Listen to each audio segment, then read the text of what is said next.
What do you think I'm doing right now? Do you think I am blinking my eyes?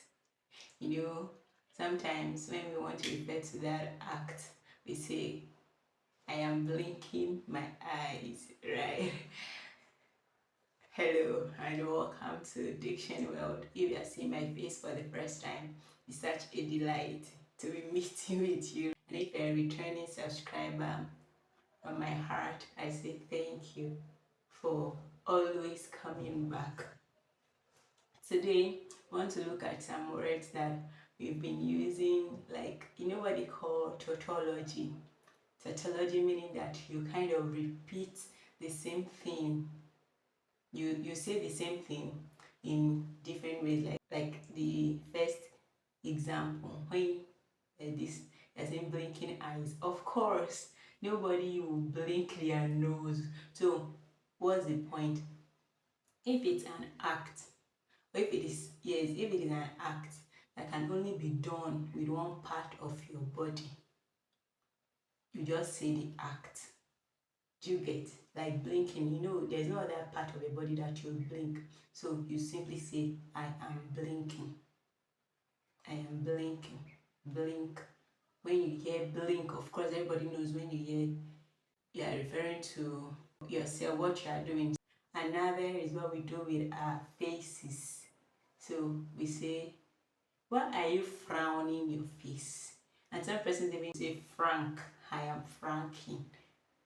Frowning is different from frank. Frank can be a name. It also means another thing. But if it now has to do with your face, you simply say frowning. He is frowning. So when you hear frown, you know it is the face. Since you can't do with any other thing, you can't do with any other part of your body, you don't have to mention the face. You don't say, I am frowning my face. He is always frowning his face. Some person say, he's always franking his face. You don't have to say face, just say frown. He's always frowning, or he frowned. Yeah, he frowned. So without the face. Then this other one that you do with the head, like this. So what do you call it? Knocking on the head, giving a knock on the head. I know that usually we don't use the knuckle on another party on the hand, or when you want to do that, for people who do it, it usually goes to the head. So you say a knock. I will give you a knock. He gave me a knock. Do you get? Remember from the beginning we had said, if it can't be done with any other part of your body, then you leave other parts of the body and say the act. He gave him a knock. When we hear he gave him a knock, we know something went on the person's head. And then the question that we usually ask, where are you going to? If you're already saying going, you know that you're definitely going to a place. So if you're going to ask where a person is going, you say, where are you going? You do not need to add to. You simply say, where are you going? And then bite. You know, I know there is no other part of your body again that you can bite with, except for the teeth. So when you say bite, simply say, he is biting. Except you want to now mention the objects that that biting is being done on. Like you can say biting his fingers. You can say I am biting my fingers.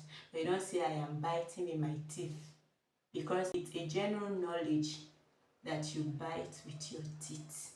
Simply say bite. You know the past tense is beat.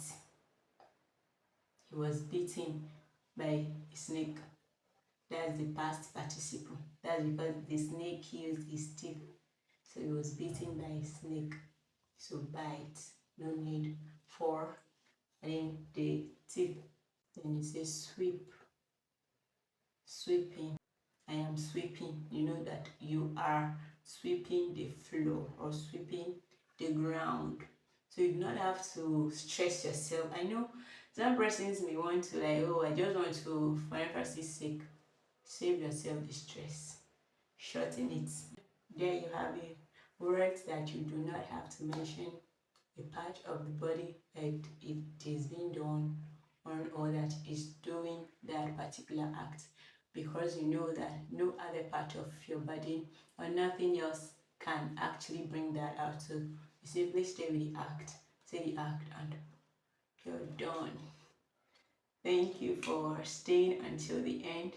I do hope that you've learned something today, and I would urge you to subscribe, like the channel, and tell a friend about it, tell a family member, tell a loved one about the channel.